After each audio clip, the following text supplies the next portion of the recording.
अस्सलाम वालेकुम स्टूडेंट्स। तो हम बात कर रहे थे कि बहुत अहम टॉपिक है, बहुत इंपॉर्टेंट टॉपिक है ये, motion of bodies connected by string. अस्सलाम वालेकुम, कैसे हैं आप लोग? सब खैरियत से हैं? तो आज हम अपने इस सेशन के अंदर टॉपिक अपना डिस्कस करने वाले हैं motion of bodies connected by string, और द मोस्ट इंपॉर्टेंट टॉपिक है। और इस हवाले से जो कुछ बेसिक कॉन्सेप्ट था टेंशन के हवाले से, वो भी मैंने आप लोगों को लास्ट प्रीवियस लेक्चर वीडियो में समझा दिया है। अब आप लोगों को इंशाल्लाह ज़्यादा परेशानी नहीं होगी कि motion of bodies connected by string के अंदर हम क्या कर रहे होते हैं। देखिए, सबसे पहले हमने कुछ अजम्पशंस करनी है क्योंकि ये एक डेरिवेशन है, ठीक है। तो मैं सपोज कर लेता हूँ motion of bodies connected by string के दो केसेस होते हैं, ठीक है। ये बता दूं आप लोगों को कि दो केसेस होते हैं, एक केस 1 होता है, दूसरा केस 2 होता है। केस 1 क्या होता है, पहले हम करेंगे केस 1 की बात। तो ये आपके पास आ गया केस 1। केस 1 जो है वो होगा when two bodies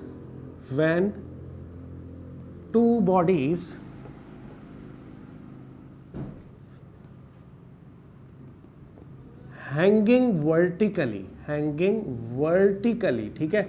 जब दो बॉडीज वर्टिकली हैंग कर रही होंगी, ये बात तो कंफर्म हो गई कि हम यहाँ पर कनेक्टेड जो बॉडीज हैं वो बेसिकली स्ट्रिंग के साथ कनेक्ट है।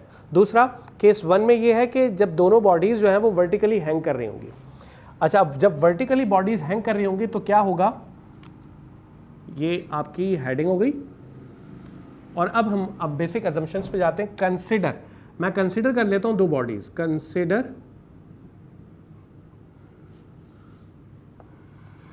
कंसिडर टू बॉडीज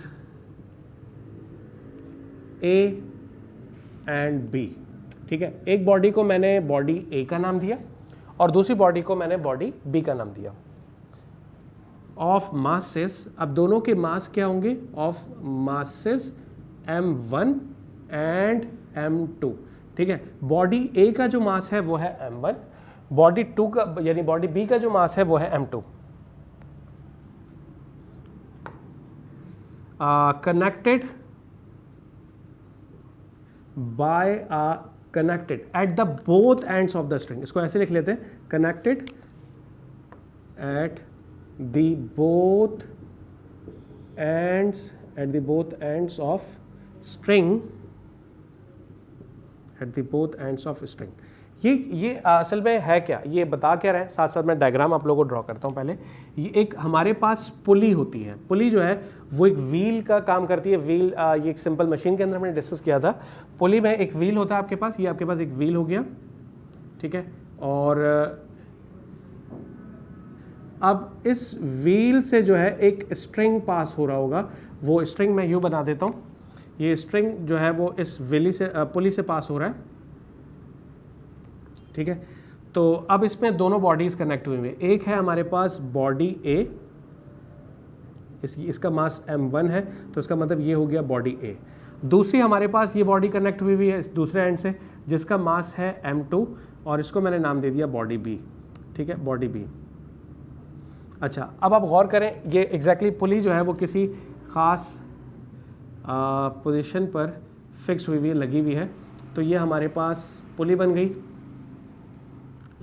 अब आप गौर करें, ये आपके पास सिंपल पुली हो गई। पुली के व्हील पर जो आपके पास स्ट्रिंग पास हो रहा है, उसके दोनों एंड पर दो मासेस कनेक्ट हैं। एक है बॉडी ए, दूसरी है बॉडी बी। बॉडी ए का मास है m1, बॉडी बी का मास है m2, ठीक है। Connected at the both ends of the string, जो लिखवाया सेम डायग्राम में आप लोगों को शो कर दिया। अच्छा, अब क्या होगा, connected at the both ends of string.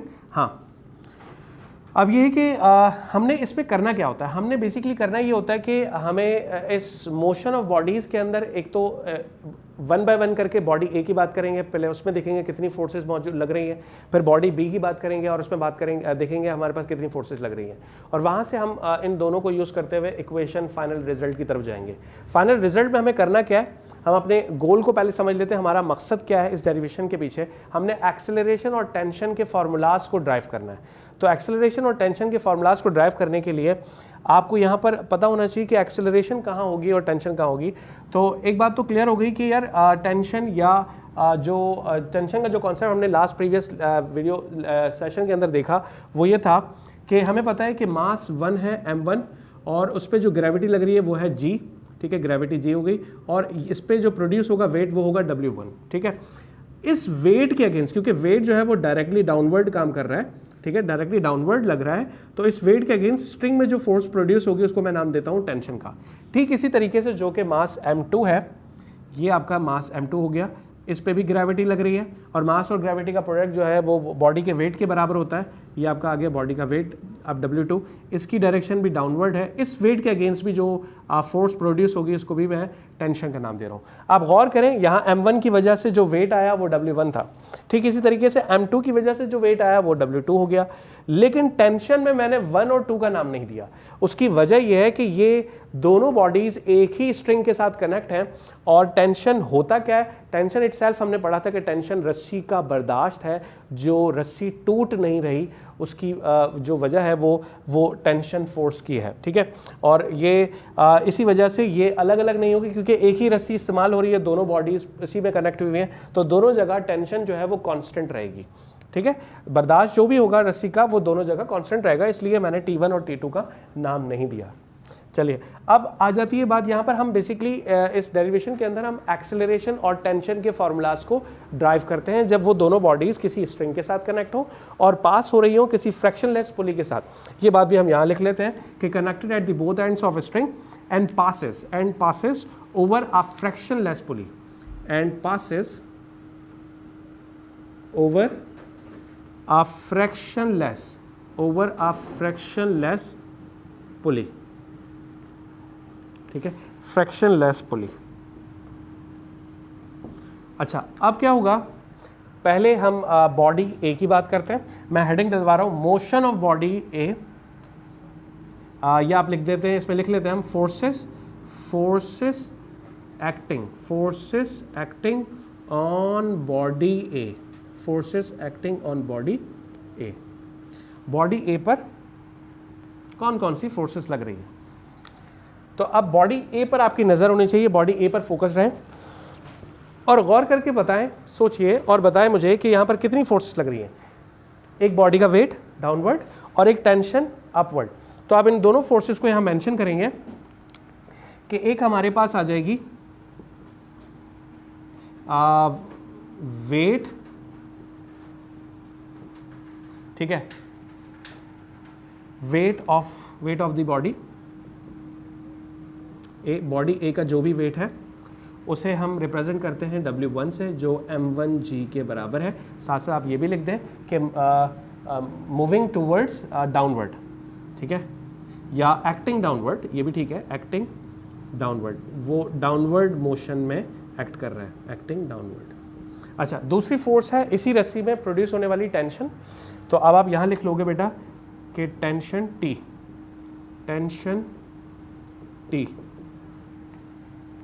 Acting upward,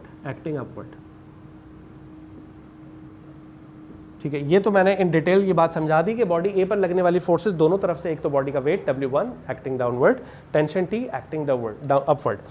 अब इन दोनों में कंपैरिजन करें, वेट 1 जो कि डाउनवर्ड लग रहा है, टेंशन T जो कि ऊपर लग रहा है, ठीक है। अब मुझे बताएं इसमें वेट ज़्यादा होगा या टेंशन ज़्यादा होगा, ये आप कैसे बता सकते हो?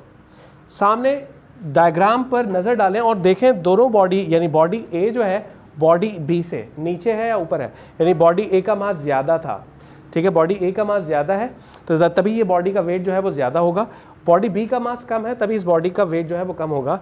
तो आप कह सकते हो कि बॉडी ए का वेट ज़्यादा है, ठीक है। तो अब हमने यहाँ लिखना है कि बॉडी ए का जो वेट है जिसको हम W1 से रिप्रेजेंट कर रहे हैं वो टेंशन से ज़्यादा है, ठीक है।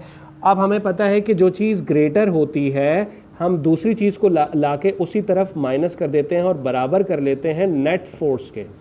ये नेट फोर्स क्या होता है? नेट फोर्स का मतलब ये होता है कि कोई वेट जो है वो टेंशन से कितनी ज़्यादा है, ठीक है। अब जो भी डिफरेंस होगा इनमें, हम सपोज करते हैं कि वेट जो है वो 10 न्यूटन है, टेंशन जो है वो 15 न्यूटन है, सॉरी वेट जो है वो 15 न्यूटन और टेंशन 10 न्यूटन है। तो क्या होगा अगर 15 न्यूटन वेट है और टेंशन जो है वो 10 न्यूटन है, तो ये आपका टेंशन हो गया, ये वेट हो गया, ग्रेटर है। 15 में से 10 को माइनस कर दो, 15 न्यूटन में से हमने 10 न्यूटन को माइनस किया तो हमारे पास जो रिजल्ट आएगा वो आएगा 5 न्यूटन का। ये 5 न्यूटन जो है वो नेट फोर्स होगी जो इनके दरमियान डिफरेंस होगा। तो आप इस तरह से नेट फोर्स को डिफाइन करते हो। अब according to Newton second law हमें पता है कि फोर्स जो होती है वो F के बराबर है। वेट हम डिस्कस करके आ चुके हैं, W1 m1g के बराबर होगा। तो यहाँ मैंने लिख दिया m1g माइनस टी, और उसके बाद नेक्स्ट लाइन के अंदर हम लिख सकते हैं कि ये आपका m1a फोर्स का formula according to Newton second law इसी चैप्टर के अंदर मैंने डिस्कस किया है। F जो है वो ma के बराबर हो जाता है क्योंकि बॉडी A है, उसका मास m1 है, इस हिसाब से जो फोर्स होगी वो m1a हो जाएगी। और m1g आपके पास as it is minus tension भी एज इट इज़, इसको आप एक स्क्वायर ब्रैकेट के अंदर बंद करके इक्वेशन नंबर 1 का नाम देते हैं। ठीक है, अच्छा ये हमने बात की forces acting on body A। अब हम बात कर लेते हैं forces acting on body B। Body B पर फोर्सेस कौन सी लग रही हैं? ठीक है, तो वो मैं यहाँ लिखवा लेता हूँ आपको। और ये जो हमने रफ काम किया है इसको हम यहीं मिटा देते हैं, ये हमारे लिए किसी इस डेरिवेशन के एतबार से, क्योंकि रफ था समझाने के एतबार से मैंने लिखा था, उसकी हमें ज़रूरत नहीं है, हमने इस डेरिवेशन को कंटिन्यू करना। तो अब मैं लिखवा रहा हूँ यहाँ पर कि फोर्सेस, अब मैं बात करूँगा forces acting on body B. Body B पर कितनी फोर्सेस लग रही है, गौर करके बताएं। सेम वही कहानी जो ऊपर आपके पास बॉडी ए में थी कि टेंशन है और बॉडी का वेट है। बॉडी का वेट है डाउनवर्ड, टेंशन भी है जो कि अपवर्ड है, वही बात आपने यहाँ पर भी लिखनी है। तो पहले हो गया आपका बॉडी का वेट जो कि W2 है और वो बराबर होता है m2g के। एक्टिंग कर रहा है यानी एक्ट कर रहा है, एक्टिंग डाउनवर्ड, उसकी डायरेक्शन जो है वो डाउनवर्ड होगी। दूसरा पॉइंट क्या हो सकता है, टेंशन T है, ठीक है, टेंशन T है और एक्टिंग अपवर्ड, एक्टिंग अपवर्ड। चलो अच्छा, अब इन दोनों बॉडीज को कंपैरिजन करो कि यहाँ पर बॉडी ऊपर जा रही है तो उसका मतलब ऊपर लगने वाली फोर्स टेंशन है, तो टेंशन ग्रेटर हो जाएगा, टेंशन ग्रेटर हो जाएगा बॉडी वेट के 2 से। तो ये जो चीज़ ग्रेटर होती है उसमें से हम दूसरी तरफ ग्रेटर वाली से माइनस करवाते हैं, तो ये बॉडी का वेट 2 हो गया। और फिर दोबारा से वही नेट फोर्स, और नेट फोर्स को हम बात इस हवाले से बात कर चुके हैं कि नेट फोर्स होता क्या है। तो यह आपके पास आ जाएगा tension as it is, weight 2 की जगह पर आप m2g लिखेंगे क्योंकि वेट 2 जो है वो m2g के बराबर है, और यहाँ नेट फोर्स जो है वो आपके पास F2 के बराबर हो गई। ठीक है, इसको फोर्स 1 बॉडी 1 थी तो F1 का नाम दे दें। अच्छा अब गौर करें, हमें पता है according to Newton second law force जो है वो आपके पास m2a के बराबर होगी, और ये टेंशन माइनस m2g यहाँ आपके पास बन गई इक्वेशन नंबर 2। ठीक है, 2 इक्वेशंस हमने बनाई। पहले हमने बात की बॉडी ए पर लगने वाली फोर्सेस के एतबार से, तो हमारे पास इक्वेशन 1 आ गई। फिर हमने बात की बॉडी बी पर लगने वाली फोर्सेस के एतबार से, तो उससे हमारे पास जो इक्वेशन आ गई वो आ गई इक्वेशन 2। इन दोनों इक्वेशन को कंबाइन कर लेंगे एक्सेलरेशन के एतबार से और टेंशन के एतबार से।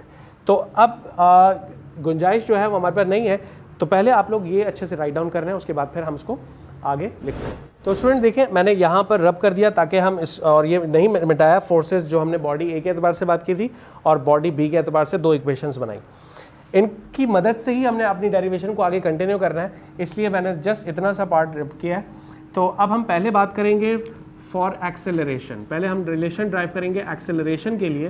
तो एक्सेलरेशन के लिए आपने करना क्या होगा, इक्वेशन 1 और इक्वेशन यानी इक्वेशन ए और इक्वेशन बी को ऐड करना है। ठीक है, तो आप लिख दें adding equation A and B. Equation A और इक्वेशन बी को ऐड कर दिया हमने। ठीक है, अब इक्वेशन 1 जो भी है, सॉरी इक्वेशन 1 और इक्वेशन 2, इक्वेशन 1 और इक्वेशन 2। इक्वेशन 1 क्या लिखी हुई है वो उतार दें पहले। तो ये आपके पास m1g minus T is equal to, देखें m1g minus T is equal to m1a, और इक्वेशन 2 भी ऐड करनी है इसके साथ, तो इसके नीचे मैं उतार दूंगा इक्वेशन नंबर 2 को। इक्वेशन नंबर 2 में लिखा हुआ है tension minus m2g is equal to m2a। ठीक है, अच्छा अब यहाँ पर गौर करें, ये प्लस का टेंशन माइनस का टेंशन कैंसिल हो जाएगा। इस तरफ से जो ऊपर मौजूद है m1g वो आपने उतार दिया, और यहाँ से ये हो गया माइनस m2g। इन दोनों को क्योंकि हम इक्वेशंस को ऐड कर रहे हैं तो यहाँ m1a प्लस हो जाएगा m2a से। अब गौर करें, दोनों में ऐसी क्या चीज़ है जो दोनों में कांस्टेंट यानी सेम है, ग्रेविटी कांस्टेंट है। तो आप यहाँ से m1 माइनस m2 और ग्रेविटी कांस्टेंट ले लिया बाहर, कॉमन ले लिया आपने। इसमें से भी हम एक्सेलरेशन कॉमन ले लेंगे, तो ये आपका m1 प्लस m2 हो जाएगा, और एक्सेलरेशन कॉमन ले लेंगे। क्योंकि हम एक्सेलरेशन के फॉर्मूले को ड्राइव कर रहे हैं तो हम एक्सेलरेशन को यहीं पर रहने देते हैं और ये दूसरी तरफ इस तरफ लाके इसके नीचे डिवाइड कर लेते हैं। तो डिवाइड करने से जो रिजल्ट आएगा वो हम उतार लेते हैं, m1 minus m2 as it is रहेगा, ठीक है, m1 minus m2 g as it is रहा। ये m1 प्लस m2 जो कि यहाँ मल्टीप्लाई हो रहा था, दूसरी तरफ आके क्या हो जाएगा, डिवाइड हो जाएगा m1 प्लस m2, ठीक है। ये हमने एक्सेलरेशन के फॉर्मूले को ड्राइव कर लिया।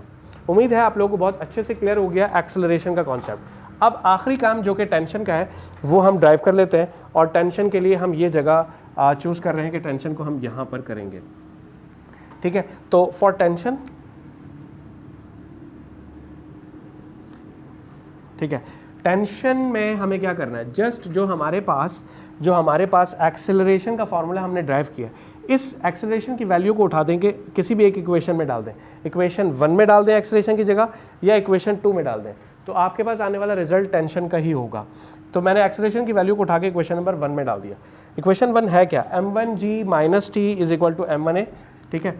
तो ये आपका हो गया m1g minus T is equal to m1, और a की जगह पर हम क्या लिख रहे हैं, m1 minus m2 into g divide by m1 plus m2, ये उतार लेता हूँ, m1 minus m2 into g divided by m1 plus m2, ठीक है। अच्छा, अब गौर करें ज़रा, आप इस पर क्या कर सकते हैं, ये पूरा यहाँ पर ये पूरी टर्म जो है यहाँ प्लस हो रही है, इसको मैं इस तरफ लाके माइनस कर दूंगा, और टेंशन क्योंकि इस तरफ माइनस हो रहा है वो दूसरी तरफ जाके प्लस में आ जाएगा। तो ये आपका हो गया इस तरह से m1g, ये पूरा जब इस तरफ आएगा माइनस आएगा, ठीक है, पहले एक बात। दूसरा, जब मल्टीप्लाई करके डायरेक्ट लिखते हैं, m1 से मल्टीप्लाई करें, m1 और m1 मल्टीप्लाई हो गए, तो ये आपका हो गया m1 स्क्वायर जी, ठीक है।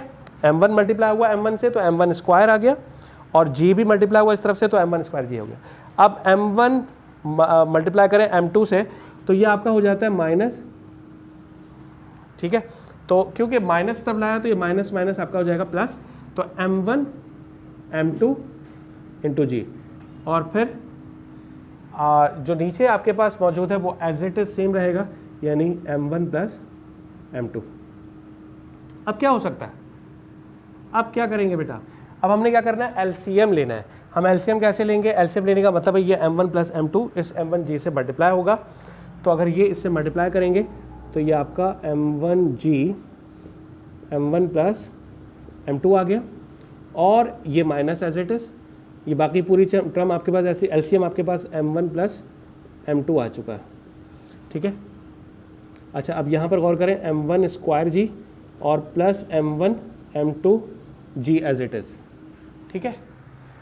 अच्छा, अब क्या होगा, अब इसको थोड़ा सा मज़ीद और सिंप्लीफाई कर लेंगे, और वो हम यहाँ कर लेते हैं, ठीक है। इस पर गौर करना है आप अपने, हमने यहाँ कर रहे हैं, बकिया जो हमारी इस डेरिवेशन का हिस्सा है, ये m1g इस m1g से मल्टीप्लाई करें तो ये आपका m1 स्क्वायर जी हो गया, ये m1g इससे मल्टीप्लाई करें तो ये आपका प्लस m1 m2 इंटू जी हो गया, ठीक है। और जो उसके साथ लिखा हुआ ये एज इट इज उतार लें, माइनस m1 स्क्वायर जी और plus m1 m2 into g as it is same, ठीक है। अच्छा, अब डिवाइड क्या हो रहा था वो आप वैसे का वैसे ही रहने दें, m1 प्लस m2 आपका डिवाइड हो रहा था। गौर करें क्या चीज़ें कैंसिल हो रही है, m1 स्क्वायर जी माइनस का m1 स्क्वायर जी कैंसिल हो गया, ये दोनों बिल्कुल सेम नज़र आ रहे हैं, दोनों को प्लस कर देंगे तो ये आपका हो जाएगा 2m1 m2 2m1 m2 into g divide by m1 plus m2। और हम क्योंकि टेंशन को देख रहे थे, टेंशन हमने उस तरफ लेकर गए थे, तो ये आपका टेंशन इस तरफ चलता चला जाएगा, ठीक है।